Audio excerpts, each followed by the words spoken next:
My name is Isabel, and I'm 33 years old. For 7 years I was married to Richard, a man everyone in our circle considered the ideal partner. We lived in a comfortable house on a tree-lined street where neighbors waved and children played. Our days followed familiar patterns, predictable rhythms that felt safe, if not exactly exciting. To anyone looking in from the outside, we seemed stable, content even. But everything shifted the afternoon Richard's cousin Adrian arrived to stay with us for a few weeks. It began innocently enough. Richard got caught in back-to-back meetings at work, so he asked if I could pick Adrian up from the train station.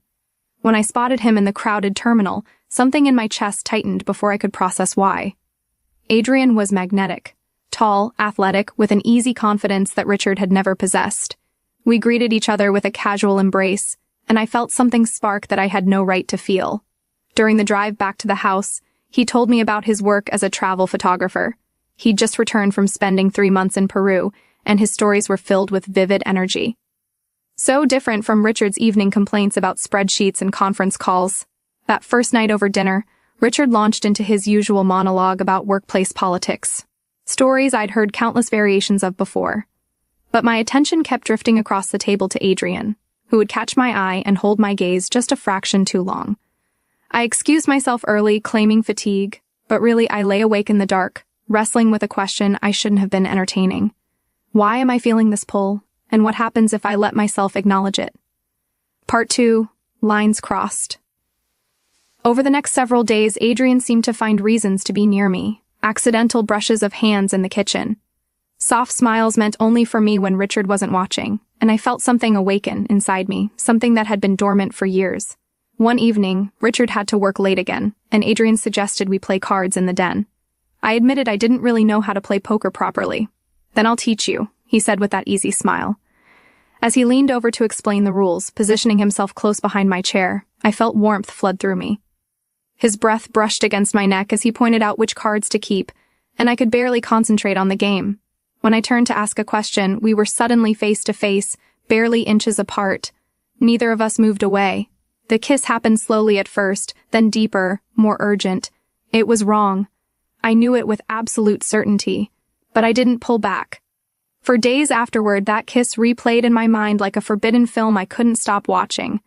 Our interactions grew more charged. Every stolen moment felt like something I'd been starving for without realizing it. One evening during another of Richard's late nights, Adrian asked if I wanted to get some air. We walked through the neighborhood with no particular destination, eventually finding ourselves at a small park with a pond. Moonlight shimmered across the water's surface, and the moment felt suspended outside of normal time. "Do you ever feel trapped?" Adrian asked quietly.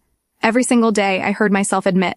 He looked at me with that same intensity from the card game, and I leaned forward before my rational mind could intervene. Another kiss. More reckless this time, impossible to stop. When we returned home, Richard was already there, earlier than expected. We pretended everything was normal, but my heart raced through every minute of conversation. The secret encounters continued, touches in passing. Stolen kisses when Richard stepped out of the room. Adrian even showed me how to make his grandmother's recipe for empanadas one afternoon, guiding my hands the same way he had during our card game. "I know we shouldn't be doing this," he whispered. "I know," I replied. Yet neither of us stopped. Part 3. The Unraveling. One Saturday morning, Richard asked if I wanted to run errands with him. I told him I was exhausted and would stay home to rest. After he left, I took a long shower, letting the hot water ease the tension I'd been carrying. But suddenly, the curtain pulled back. It was Adrian. "Isabel," he said, his voice low. "I heard the water running. I couldn't stay away." His eyes traveled over me, and my breath caught. I should have told him to leave immediately, but the word never came. He stepped into the shower, fully clothed at first, then quickly shed his clothes, pulled me close under the cascade of water. Everything happened in a rush of heat and desire and abandon. It felt intoxicating, overwhelming, like nothing I could resist even if I'd tried. Afterward, the memory clung to me, impossible to shake. But everything came crashing down the morning Richard confronted me. He stood in our bedroom doorway holding my phone, his hand trembling. Open to a message from Adrian. "Did you find what I left for you in the linen closet? Can't stop thinking about yesterday?" Richard's voice was cold. "What happened yesterday, Isabel?" He dragged me to the bathroom, threw open the cabinet under the sink, and pulled out an expensive bottle of bath oil Adrian had hidden there for me. "What happened in this room?" Richard's voice shook with fury and hurt. I panicked. I lied. Said it was nothing, just a thoughtful gift. He didn't believe a single Word. Richard stormed out of the house, and I collapsed. I ran to Adrian's room, heart pounding, telling him that Richard suspected something. "We'll just be more careful," Adrian said calmly.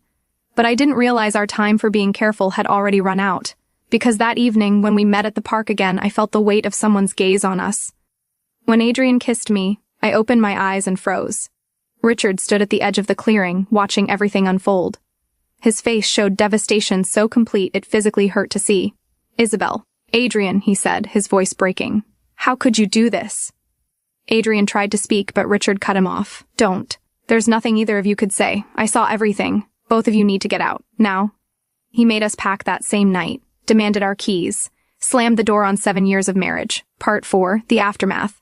Adrian and I found ourselves in a cheap motel at first, eventually scraping together enough to rent a rundown apartment on the edge of town. I had to find work immediately because Richard had been our primary income. The sudden shift in lifestyle hit me like a physical blow. Everything felt harder, smaller, more precarious. But Adrian was there at first, comforting, supportive. Then he began to change. He grew distant, less affectionate, less present. The energy that had drawn me to him seemed to evaporate like it had never existed. One afternoon I came home to find him packing his duffel bag. "Are you leaving?" I asked, my voice cracking. He wouldn't meet my eyes. "Isabel, I never expected this to become permanent. I thought whatever we had would end when my visit was over." My chest tightened painfully. "So it meant nothing to you?" "I care about you," he said carefully, "but I'm not the future you're looking for." And with that simple statement, he walked out the door. Days later, the divorce papers arrived. My hands trembled as I signed them, officially ending the life I'd known. I had lost my marriage, lost the man I'd destroyed it for, lost the comfortable existence I'd taken for granted, and for weeks I cried, deep, wrenching sobs that left me exhausted and hollow.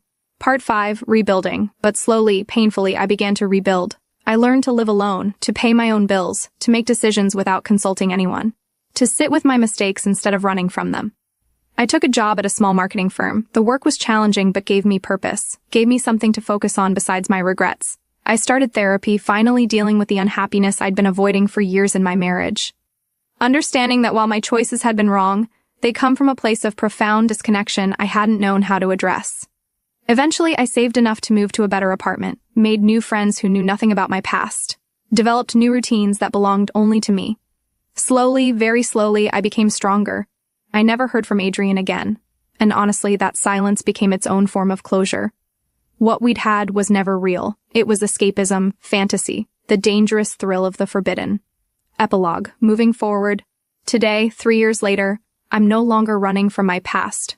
I've accepted it, learned from it, integrated it into who I am now. I've apologized to Richard, though I don't expect or need his forgiveness. The apology was for me as much as for him, an acknowledgement of the pain I caused. I've learned that betrayal doesn't happen in a vacuum. It happens when we're too afraid to face what's broken, when we seek easy escapes instead of doing hard work. I've learned that the grass isn't greener on the other side. It's greener where you water it, where you tend it, where you do the daily work of nurturing what matters. I date now, but differently. With honesty. With clear communication about what I want and what I can offer.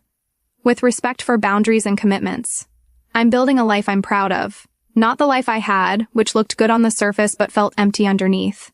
And not the desperate escape I chased with Adrian, which was never sustainable. This life is harder earned, more honest, more real, because sometimes the hardest betrayals, the ones we inflict on ourselves and others, lead to the deepest transformations. I'm not the same person I was when Adrian arrived at that train station. I've been broken down and rebuilt, and the person I've become is stronger, wiser, and more authentic than the one I used to be. Life moves forward whether we're ready or not, and so do I. Every single day I choose to move forward, not with pride in what I did, but with understanding of why I did it. Not with excuses, but with accountability.